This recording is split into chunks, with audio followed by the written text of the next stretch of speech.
Արցախը Հայաստան է, պարոն Փաշինյան, գիտեք, եւ ձեր ասած Ղարաբաղյան շարժումը շարունակվում է, որովհետեւ դուք 2022 թվականի հոկտեմբերի 6-ին գնացիք եւ հայտարարեցիք, որ Արցախը Ադրբեջանի տարածքային մաս է կազմում եւ դուք դրանով դավաճանեցիք Արցախի ժողովրդին։ Եւ ձեր պատճառով 2023 թվականի սեպտեմբերի 19-ին Արցախում տեղի ունեցավ մեկ օրյա պատերազմ եւ որի պատճառով Արցախի մեր հայրենակիցները ստիպված եղան լքելու Արցախը, որի պատճառը դուք եք։ 2018 թվականին դուք հայտարարեցիք, որ Արցախը Հայաստան է եւ վերջ։ Խաբեցիք ինձ եւ իմ նման հազարավոր մարդկանց, ովքեր եկել էին, դուրս էին եկել Սերժ Սարգսյանին ուղղակի իշխանությունից հեռացնելու համար։ Իսկ դուք խաբել եք ինձ։ Չեմ ավարտել։ Դուք խաբել եք ինձ 2022 թվականի սեպտեմբերի 14-ից 16-ին դուք ունենալու եք հնարավորություն, պարոն Փաշինյան։ Դուք 2022 թվականին էլ հրահրեցիք ձեր պատճառով հենց հիմա Ադրբեջանի զինված ուժերը նստած է Սև լճում եւ նստած է Վարդենիսում։ Դրա պատճառը էլի դուք եք։ Դուք դավաճանել եք Հայաստանի ժողովրդին, դուք դավաճանել եք 100,000-ներով դուրս եկած մարդկանց, ովքեր հավատացին, որ դուք իրոք իշխանափոխություն եք անելու եւ Արցախը պահելու եք։ Դուք Արցախը վաճառել եք։ Ավարտեցիք։ Ավարտեցիք։ Ուրեմն մեր կառավարությունը Ղարաբաղի համար արել է ամեն հնարավորը։ 2023 թվականին, երբ որ 2022 թվականին եւ 23 թվականին, երբ որ իշխանափոխություն էին անում Ղարաբաղին եւ ասում են, որ հիմա տեսեք ինչ են կանելու։ Ես նախորդ օրը ազգային ժողովում եմ դրան անդրադարձել։ Բատոնում էին իշխանափոխությունը այդ մարդիկ։ Մենք Ղարաբաղի մեր գործընկերներին ցույց ենք տվել ճանապարհը եւ նույնիսկ Ոչ ճանապարհը, պարոն Փաշինյան։ Բանակցային սեղանի շուրջ նստելու եւ այնպես անելու Հայաստանը, պարոն Փաշինյան, դուք հիմա ապատեղեկատվություն եք տարածում։ Դուք 2021 թվականին գալով իշխանության, ձեր ընտրական, երբ որ 21 թվականին ընտրություն է եղել, դուք ձեր ընտրական ծրագրում մի րոպե ներկայացրել եք, որ դուք Ղարաբաղի անվտանգության երաշխավորն եք։ Դուք ձեր խոսքը չեք կատարել ու հիմա ասում եք պատերազմ է լինելու։ Դուք սխալ մի րոպե հանգիստ։ Լռեք, ես ինքս ոտքեր ունեմ եւ կամք ունեմ ի տարբերություն ձեզ։ Բա ինչ եք ձեր։ Մի րոպե։ Մի խոսեք։ Ես լուր լսեցի ձեզ։ Դուք խոսեք, մնացածը չխոսեն։ 5 րոպե լուր կլսեք, ես Իհարկե լսում, լսում եմ։ Ես էլ կգնամ։ Լսում եմ։ Ուրեմն 2022 թվին էլ դրանից հետո էլ մենք բոլոր պայմանները ստեղծել ենք, որպեսզի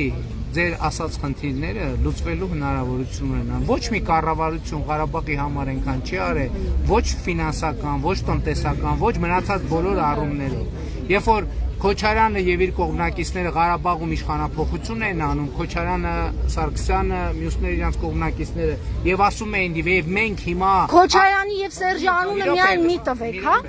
Կան ուրիշ նաեւ ուժեր։ Մի րոպե, դուք 5 րոպե սպասելու եք։ Մի րոպե։ Տաշի Սամոյի ասնածռերը դուք եք։ Դուք սպասելու եք։ Ես Հայաստանի քաղաքացի եմ։ Ասեք, որը չի սադրել իմ ազգանունը ինչի համար է ուզում։ Տիկին, լավ։ Տիկին Արմինը կարող է դիմել։ Ուրեմն լսեք։ Երկրորդը, ես ինչ որ ասել եմ, ես իմ ասածի հետևից գնացել եմ եւ ես արձանագրել եմ, որ Ղարաբաղյան շարժումը ինքը իր էությամբ եւ բնույթով թակարդ է Հայաստանի պետականությունն ու անկախությունը թույլ չտալու համար։ Ինչով է թակարդ։ Մի րոպե, չէ։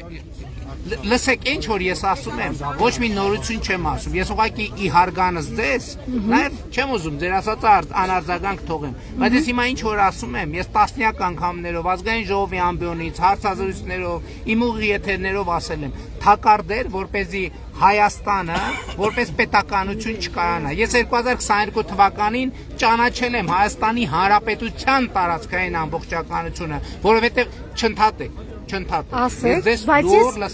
լուր լսել եմ։ Ես Հայաստանի տարածքային ամբողջականությունն եմ ճանաչել որովհետև մենք պարտավոր ենք Հայաստանի տարածքային ամբողջականությունը ճանաչել։ Եվ Ղարաբաղի շարժումը, այո, ասում եմ, թակարդ է եղել մեր բոլորիս համար, եւ մենք այդ բոլորի թակարդի բոլորս այդ թակարդի մեջ ենք եղել, ինձնից սկսած մնացածներով շարունակած։ Եվ ես հպարտ եմ, որ այդքան ուժ ունեմ մեր ժողովրդին այդ թակարդից դուրս բերելու։ Եվ երբ որ ասում եք այսօրվա հանդիպումը, մյուս այսօրվա, նախորդ օրերի հանդիպումը ցույց է տալիս, որ ժողովուրդը համաձայն է դրա հետ եւ ժողովուրդը երջանիկ է։ Ժողովուրդը համաձայն չի, պարոն Փաշինյան, ձեր հետ։ 2020 չեղավ։ Չէ, ասում եք ժողովրդի անունից ես էլ եմ ժողովրդի հետ շփվում։ Լսեք, ես շփվում եմ ժողովրդի, ինչ եք որ ասում։ Դուք ներկայացնում եք միայն ձեզ։ Ոչ, ես ներկայացնում եմ Հայաստանի Հանրապետության ժողովրդին։ Եվ Հայաստանի Հանրապետության ժողովուրդը Ղարաբաղի շարժման թակարդից դուրս է եկել։ Շնորհակալ։ Պարոն Փաշինյան, սահմանադրությունից անկախության հռչակագրի հանումը դա դավաճանություն է։ Արցախը Հայաստան է։ Դու քաղաքացիական պայմանագիրը դավաճանել է ժողովրդին։ Եվ դուք չունեք ժողովրդի կողմից աջակցություն։ Ողջուններ Ալիևին, որ գնացեք չեք կարողանում Ալիևին պատասխանեք։ Գնացեք Ալիևին հակադարձեք, չեք կարողանում Ալիևին հակադարձել որևէ անգամ։ Ամոթ քաղաքացիական պայմանագրին մնացեք այսքան ժողովրդի։ Ես մենակ չեմ, գնացեք, ես մենակ չեմ, գնացեք։ Ես որ մենակ էլ լինեմ, ձեր նման անկամ չեմ։ Չեմ ուզում բացատրել, գնացեք։ Լևոն Քոչարյանն ով է որ միլիարդ ունենալը։ Գնա, իսկ Լևոն Քոչարյանը ինչ գործ ունի ազատության մեջ։ Գնա Փաշինյանին ասա, թող Քոչարյանի տանի բանտարկի ուրեմն։ Նա հայերի մի հատ հայ համար Ասեցի գնա ասա, որ Նիկոլը Քոչարյանի բանտարկի ուրեմն։ հանկարծ Վերջը խոսեք։ որ էլի նստի փողերով։ Ընկերներ, ես ուղիղ եթերում էի եւ ուղիղ եթերում դուք լսեցիք, թե Փաշինյանը ոնց էր էլի մանիպուլացնում, ասելով, որ պաշտպանել է Հայաստանի Հանրապետությունը իբրև, հիմա էլ սպառում է մեզ նոր պատերազմով։ Իր օրոք 2020 թվականից մինչև 2025 թվականը Հայաստանում եղել է 44 օրյա պատերազմ, եղել է 3 օր պատերազմ, ուրեմն Վարդենիսի եւ Սև լճի տարածքում եւ Արցախում է եղել սեպտեմբերի 19-ին։ Սա է Նիկոլ Փաշինյանն ու ՔՊ-ն։ Ու այսօր մեզ վախացնում է, լինելով այսպես ասած երկրի վարչապետ, վախացնում է որ ժողովրդին, որ եթե ես չընտրվեմ, պատերազմ է լինելու։ Եվ սա ապացույց է մի բանի, որ Փաշինյանը հասկանալով, գիտակցելով եւ վախենալով, որ չի ընտրվելու, վերընտրվելու, նորից մարդկանց ահաբեկում է։ Համար մեկ ահաբեկիչը դա Նիկոլ Փաշինյանն է, ով ահաբեկում է հայ ժողովրդին պատերազմով։ Սա ահաբեկիչ ղեկավար է եւ ամբողջ ՔՊ-ն եւ այն մարդիկ, ովքեր վարչական կախվածություն ունեն, վարչական աշխատողներ են, վախենում են նրանից, որ ուղղակի կկորցնեն իրենց աշխատանքը։ Սա է ընդամենը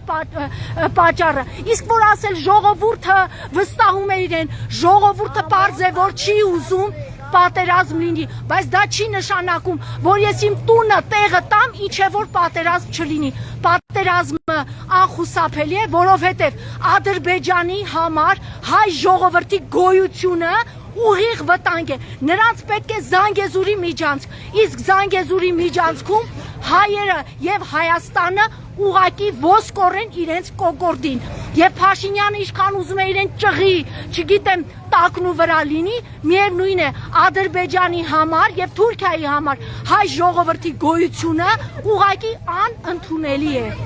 Այսքանը, սիրելի ընկերներ, եւ եթե դուք տեսնում եք, որ գալիս են մարդիկ, ինչ որ ողջունում են, դրանք տեղեկատվություն չունեցող մարդիկ են։ Այդ մարդկանց պետք չի մեղադրել, մարդիկ չունեն ինֆորմացիա, մարդիկ չեն կարողանում այդքան կարդալ եւ վերլուծել։ եւ դրա պատճառով ուղակի ինքը օգտվելով առիթից, որ մարդիկ ուղակի չեն ուզում կորցնել իրենց աշխատանքը, իրենց վտանգ են իրենց աշխատանքը, գալիս են գնացեք են կողմ։ Այսքանը սիրելի ընկերներ, ավարտում եմ ուղիղ եթերը։ Սրագրեմ տալիս է։ Սա սրագրեմ տարվա։ Չմա տալիս։ Դեսին թուրքը։ Այո,